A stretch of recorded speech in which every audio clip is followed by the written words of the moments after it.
नमस्कार, मेरा नाम है विवेक सिंह और आप देख रहे हैं संवाद।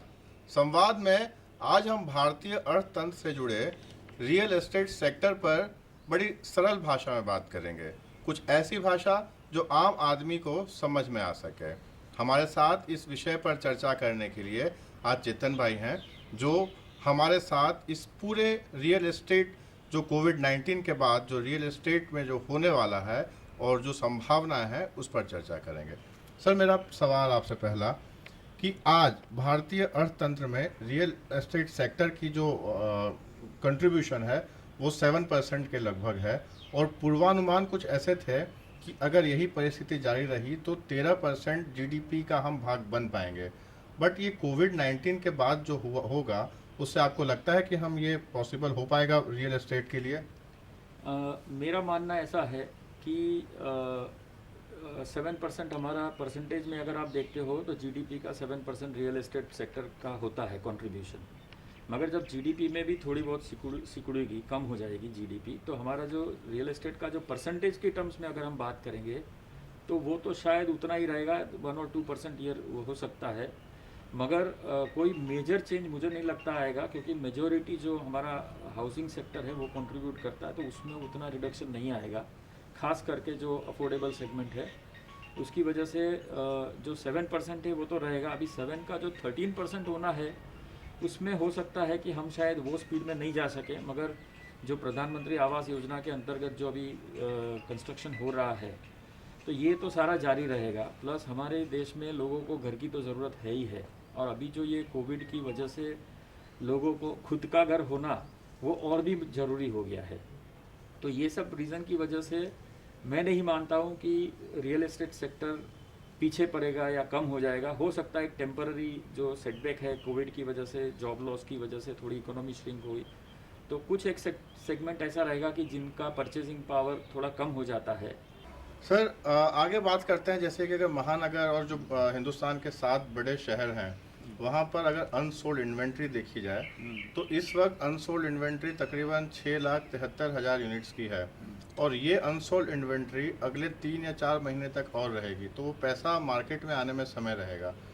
तो क्या ये 7 बड़े जो महानगर हैं उनके अलावा जो 2 टीयर या 3 टीयर सिटी है वहाँ पर क्या परिस्थिति रहने वाली है?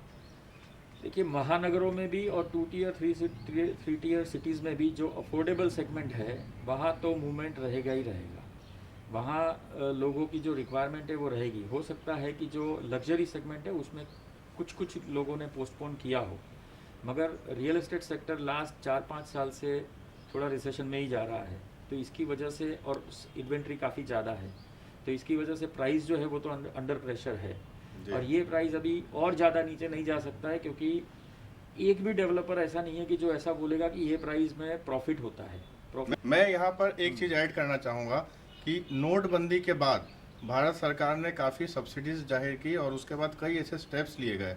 तो 2 साल पहले से रियल एस्टेट सेक्टर को सुधारने के लिए सरकार ने काफ़ी प्रयास किए, इंटरेस्ट रेट कम किया और मुझे लगता है कि आने वाले दिनों में उसका प्रभाव पड़ना चाहिए। और कुछ लोगों ने अपनी होल्ड करके रखे हुए थे कि हम परचेज करें, वो सोच रहे थे कि करेक्शन आएगा। बट आपको लगता है कि इससे ज़्यादा भी करेक्शन आने की संभावना है? देखिए, प्राइस करेक्शन अगर आप बोलते हो डाउनवर्ड, तो वो तो नहीं आएगा। I am very sure on this कि downward price correction affordable segment में भी नहीं आएगा, क्योंकि जो बेसिक प्राइस है, सीमेंट है, स्टील है, सैंड है, टाइल्स है, फिनिशिंग आइटम है, प्लम्बिंग आइटम्स है, ये अगर सारी चीज़ों का भाव नहीं घटता है तो कहाँ से रिडक्शन आएगा? डेवलपर्स हो सकता है कि अगर प्राइस रिडक्शन आएगा तो प्रोड्यूस करना कम कर देंगे। तो मैं नहीं मानता कि प्राइस रिडक्शन आने की कोई संभावना है। ये काफ़ी अच्छे प्राइस पॉइंट पे है अभी, और मेरा तो मानना ऐसा है कि ये प्राइस पॉइंट में अगर जिनको लेना है तो उनको प्रॉपर्टी लेनी चाहिए। सर, दूसरी बात, बड़े शहर हो गए, मुंबई हो गया, अब टीसीएस ने भी ये डिक्लेयर किया है कि उनका मैक्सिमम 75% जो एम्प्लॉय है वो वर्क फ्रॉम होम करेगा। तो जो लोग बड़ौदा में रहते हैं, लखनऊ में रहते हैं, गोरखपुर में रहते हैं और काम करते हैं हैदराबाद में, पुणे में या मुंबई में, तो मुझे लगता है बड़ौदा जैसे शहरों के लिए और 3 टीयर सिटीज़ के लिए ये एक सुनहरा मौका है।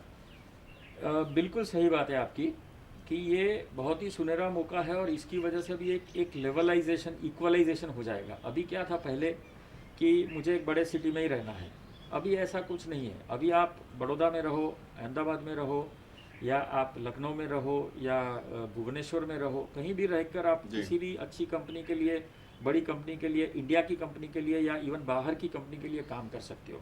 तो ये जो वर्क फ्रॉम होम कल्चर जो अभी हुआ है, which is a new normal, और अभी ये लोगों ने अपनाना भी शुरू कर दिया है, तो इसके काफ़ी सारे फ़ायदे हैं। तो ये कल्चर रहने वाला है और इसकी वजह से रियल एस्टेट सेक्टर में, रेसिडेंशियल सेक्टर में खास कर ज़्यादा डिमांड बढ़ेगी। और अभी लोग जिनको 2 बेडरूम लेने थे तो वो हो सकता है 3 बेडरूम के घर लेंगे, हो सकता है कि 2 बेडरूम के साथ अभी उनको एक वर्क स्टेशन की जगह ज़्यादा चाहिए, हो सकता है कि उनके घर में अगर 3 वर्किंग पर्सनस है तो 3 लोगों के 3 वर्क स्टेशन चाहिए और वो भी एक दूसरे से अलग चाहिए। जी हाँ। तो ये सारे नए समीकरण हैं जो अभी डेवलप हो रहे हैं बिकॉज ऑफ कोविड, और इसके काफ़ी फ़ायदे भी रहेंगे उनको, क्योंकि आना जाने का टाइम जो होता है, जैसे मुंबई जैसे शहर में रहना है तो डेली का अप डाउन ही 4 घंटा वेस्ट होता है टाइम, जी। तो वो यहाँ वेस्ट नहीं होगा और वो एक अपनी फैमिली को 4 घंटा टाइम दे पाएगा वो, जब वो वर्क फ्रॉम होम करता है तो। और दूसरी बात है कि जैसे बड़े महानगरों में रियल एस्टेट प्रॉपर्टी बहुत हाई प्राइस्ड है, तो वो उसकी जगह टीयर 2 टीयर 3 सिटीज़ में आते हैं और वहाँ उतने ही बजट में करीब 2 गुना या 3 गुना बड़ी प्रॉपर्टी खरीद सकते हैं और एक अच्छी लाइफस्टाइल भुगत सकते हैं। और एक टीयर 2 टीयर 3 सिटीज़ में उनको हॉस्पिटल्स है, मॉल्स है, बैंक्स है, सब कुछ मिलता है। सर, अगर लग्जरी सेगमेंट की बात की जाए तो अगर आप उसे कंपेयर करते हैं मुंबई से, पूना से या किसी बड़े महानगर से, और जैसा कि अभी एनालिसिस और रिपोर्ट्स बता भी रही हैं कि काफ़ी लोग बड़ौदा या बड़ौदा जैसे शहरों में शिफ्ट होंगे, तो वहाँ पर आप प्रॉपर्टी रेट, लग्जरी सेगमेंट तो छोड़ दीजिए, आप वहाँ पर नॉर्मल प्रॉपर्टी रेंज स्टार्ट होती है 20,000 से लेकर 30,000 रुपया प्रति स्क्वायर फीट। और बड़ौदा जैसे शहर में या टीयर 3 जैसे सिटी में अगर लग्जरी सेगमेंट में भी प्रॉपर्टी अगर कोई लेना चाहता है तो रेट्स काफ़ी कम हो जाते हैं। तो इसके लिए मुझे लगता है कि बड़ौदा में भी संभावनाएं काफ़ी हैं। बिल्कुल सही कहा आपने कि अभी जो ट्रेंड चल रहा है, जैसे कि हमें अभी लास्ट 2 महीने में, ये कोविड जब से शुरू हुआ तो इंक्वायरी के जो लेवल्स है वो मुंबई से काफ़ी बढ़ गए हैं, क्योंकि अभी मुंबई में अगर आप लग्जरी सेगमेंट तो आप अफोर्ड भी नहीं कर सकते या सोच भी नहीं सकते काफ़ी लोग, वो जब बड़ौदा आते हैं तो बड़ौदा जैसे शहर में तो वो हाई एंड लग्जरी अपार्टमेंट्स ले सकते हैं और प्लस उनको स्पेस भी ज़्यादा मिलती है और बिल्कुल सिटी सेंटर में रह सकते हैं। तो इसका भी एक फ़ायदा उनको दिख रहा है कि एक अच्छी लाइफस्टाइल मिलती है, क्वालिटी ऑफ लाइफ मिलती है, मॉल्स, मल्टीप्लेक्स जो मैंने पहले भी कहा, वो सारी चीज़ें अवेलेबल है हमारे सिटी में, बड़ौदा जैसे सारे शहरों में, और बड़ी जगह मिल रही है, वो सबसे बड़ा एडवांटेज है। एक और मुद्दा है सर कि कोविड-19 ने लोगों के दिमाग में एक चीज़ डाली है कि किराए के घर में रहने के बजाय वो सेंस ऑफ सिक्योरिटी जो होता है, वो सेंस ऑफ सिक्योरिटी के कारण लोग अपना खुद का घर खरीदना चाहेंगे। बिल्कुल सही कहा आपने कि अभी जब कोविड-19 हुआ और अभी जब जैसे कि रेंटल क्लाइंट भी कोई आता है तो सोसाइटी वाले बोलते हैं कि हम रेंटल क्लाइंट को अभी एंटर नहीं करने देंगे, तो थोड़ी बहुत ऐसी फीलिंग उनमें आ गई है कि हम क्या सेकंड ग्रेड सिटीजन है, हमारा घर, खुद का घर क्यों ना हो और हम रेंट देते हैं उसकी बजाय। अभी जब रिड्यूस्ड ईएमआई हो गया है क्योंकि इंटरेस्ट रेट कम हो गए हैं, तो क्यों ना हम अपना खुद का घर बसाए जिसमें हम मन चाहे वो कर सकते हैं, हम घर को इंटीरियर सजा सकते हैं, घर के अंदर में जैसा काम करना है, पेंट करवाना है, जो करवाना है हम कर सकते हैं, जबकि भाड़े के मकान में ये सारी चीज़ें पॉसिबल नहीं है। तो अभी वो भी एक शिफ्ट आ रहा है कि own a home is better option than rent a home. Chetan भाई वरिष्ठ व्यवसायी हैं इस रियल एस्टेट सेक्टर में, उन्होंने अपने ज्ञान से एकदम सरल भाषा में, मुझे उम्मीद है आपको समझ में आया होगा। देखिए, मुझे भी बिलियन, मिलियन, ट्रिलियन नहीं समझ में आता है, बेसिक लाख और करोड़ जैसे शब्दों से ही काम चलाते हैं हम, और भारत की आम जनता जो है, ज़्यादातर लोग जो हैं, उन्हें सरल भाषा में जानने की ज़रूरत थी कि अभी रियल एस्टेट सेक्टर पर क्या क्या बदलाव आने वाले हैं। उम्मीद है चेतन सर ने आपको बहुत सारे पॉइंट्स बताए होंगे जो क्लियर भी हुए होंगे। आगे आने वाले दिनों में भी हम रियल एस्टेट से जुड़े हुए हर मुद्दे पर चर्चा करेंगे और आपके सामने अवलोकन करने की कोशिश करेंगे कि आने वाले दिन आपके लिए और हमारे लिए कैसे रहने वाले हैं। तब तक आप संवाद से जुड़े रहिए और अपने सुझाव कमेंट बॉक्स में ज़रूर डालिएगा। नमस्कार, जय हिंद।